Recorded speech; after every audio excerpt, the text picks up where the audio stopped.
You know, in a season that had so much disappointment and frustration, bad loss after bad loss, blown leads, little heart, little effort, to have the Bulls come into the play-in tournament as the 10th seed on the road, a winner-go-home game, to have them come out and dominate the second half like they did, coming back after being down by as many as 19 points, down big in the middle of the third quarter, to have their backs against the wall, come out and win in a hostile environment in front of the Raptors crowd was probably the best feeling a Bulls fan could experience all season. I know some will say, well, what difference does it make? They still have to beat the Heat, which isn't going to be easy, and I'll get to that. And even if they beat the Miami Heat, they're just going to get rolled over by the Bucks in the first round like they did last season. And yes, I'm aware of this, but after witnessing one of the more frustrating seasons in Bulls history, at least relative to the expectations anyway, we deserve this. The players owed it to us as fans to come out and play their butts off in a highly competitive, high-pressure game. We deserve that. So to those Bulls fans who are just kind of like, whatever, I don't know why you guys are getting so excited, let us enjoy this moment. One of the few bright spots of the season. And for those saying, well, we should have lost because if we do in fact make the playoffs, we won't have a chance at keeping our pick because then the pick will no longer be a lottery pick and we won't have the ability to land in the top 4. Look, we weren't keeping that pick regardless. The Bulls have an 8% chance of keeping that pick if they do in fact miss the playoffs. And you're talking about sending the Magic the 12th pick or the 15th pick if the Bulls make the playoffs, that is. It doesn't matter. That pick is going to Orlando. Let's at least see some playoff basketball and hope we see some drastic changes going into the offseason regardless. But anyway, I digress. For this game, what an incredible game. You know, I tweeted probably midway through the third quarter, I think the Bulls were down either 16 or 18 at that point, saying, I can't see the Bulls winning this game. And that all I want to see is just a good game with good effort from the Bulls. Like, is that too much to ask for? And look, I thought the Bulls were done because they weren't playing like this was an elimination game. They were just playing like this was any other regular season game. There wasn't any urgency. The energy was just a little off. They were getting frustrated when the Raptors were getting to the basket at ease. Like seriously, it almost looked like the Bulls were starting to check out.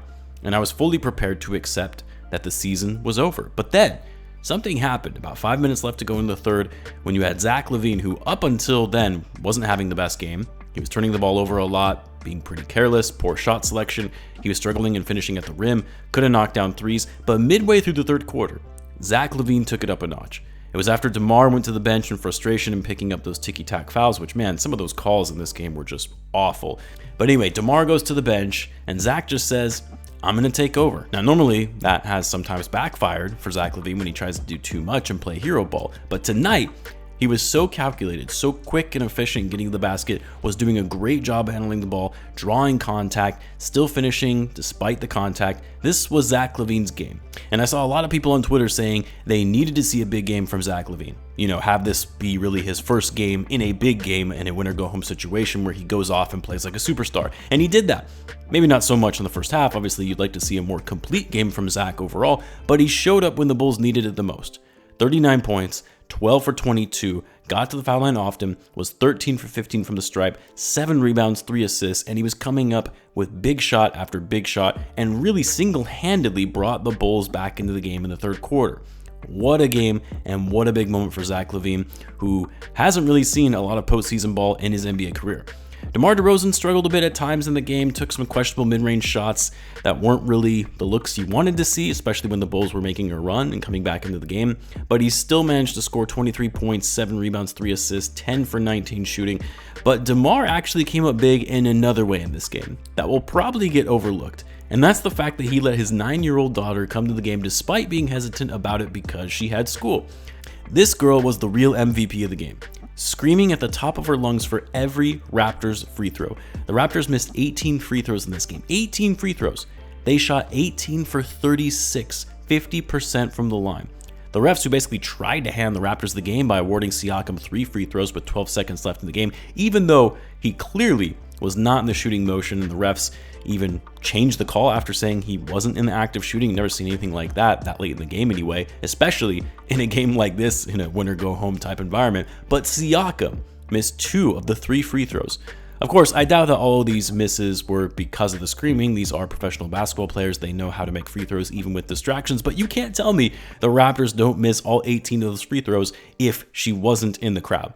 She has to be there for the game on Friday in Miami, even though DeMar told reporters that she won't be because she has school. We'll see if that changes. Anyway, that girl made my night. Other guys who had big nights. Alex Caruso. Caruso was huge in this game and bringing some energy even when the Bulls were down, was turning defense into offense, getting quickly downhill for a contested layup, hit a big three in the fourth quarter, 3 steals, 3 blocks, and that doesn't even factor in his deflections and forcing turnovers from the Raptors. And then Patrick Williams and Coby White, talked about it in my preview video of this game. These guys were going to need to step up and have big games on offense because we knew Nick Nurse was going to force the Bulls to get the ball out of DeMar and Zach's hands and double them every chance that they got. Pat, not necessarily the best offensive night, although he had some insane throwdown dunks, which got me out of my chair screaming. He also was huge, though, on defense in getting big stops for the Bulls. Both him and Caruso really were the catalyst in getting things turned around in the fourth quarter, leading to Zach Levine going on an insane tear on offense. But their defense forced the Raptors and their offense to be completely stagnant and shift the momentum of the game. And then Coby White, only 9 points, but he was 4 for 4, hit a big 3 during that comeback. He also had 5 assists. Hell, even Patrick Beverley, the play-in GOAT, didn't have the best game, couldn't knock down a 3, but he had a big one at the end of the game to give the Bulls the lead when they needed it. And he had that big offensive rebound as well with about a minute left to go that enabled the Bulls to retain the possession. Oh, and Vucevic, I mean, 6 for 14, 0 for 4 from 3, but he actually made pretty good work of Pirtle, really handling him in the paint. And I mentioned in the preview video, defensive rebounding was going to be key for the Bulls in eliminating second chance points for the Raptors, who are one of the best offensive rebounding teams in the NBA. 13 boards tonight for Vucevic to go along with 14 points and 4 assists. And you know what? Say what you will about Billy Donovan, because I don't think he's a great coach, just a mid-level coach, but he outcoached Nick Nurse tonight. He was reading the floor, making changes and adjustments that we don't normally see from him, and he was responding to Nurse's in-game adjustments in kind. He more or less just went with a 7-man rotation in this game. Ayo, Derrick Jones Jr., Drummond, they got a little bit of playing time here and there, but not much. It was really just Pat and Coby as the key players coming off the bench. And despite the Raptors, their length, their size, even despite the fact that they outworked the Bulls on the boards, out-rebounding us 50-36, the Bulls won on defense, especially in the second half, creating it so difficult for the Raptors to penetrate to the hoop, which you knew the Raptors were going to have to start doing because they're not a good three-point shooting team. And even though the Bulls shot terribly from 3 as well, 7 for 26, by the fourth quarter, Billy was just saying, hey, get to the hoop. Play the pick and roll game, get downhill, no more outside shots unless you're open, and it worked because as good of a defensive team as the Raptors are, they couldn't match the speed and quickness of Zach Levine. Bulls flipped the script, turning offense into defense by getting downhill and not having to worry about their shooting. The Bulls became the first 10 seed to win a play-in game, and let's hope they can get one more against the Heat in Miami on Friday. I'll have a preview video out for that game either tomorrow or Friday morning, so be on the lookout for that. The season is still alive, guys. Let's enjoy it. Be sure to subscribe, and I'll see you in the next one.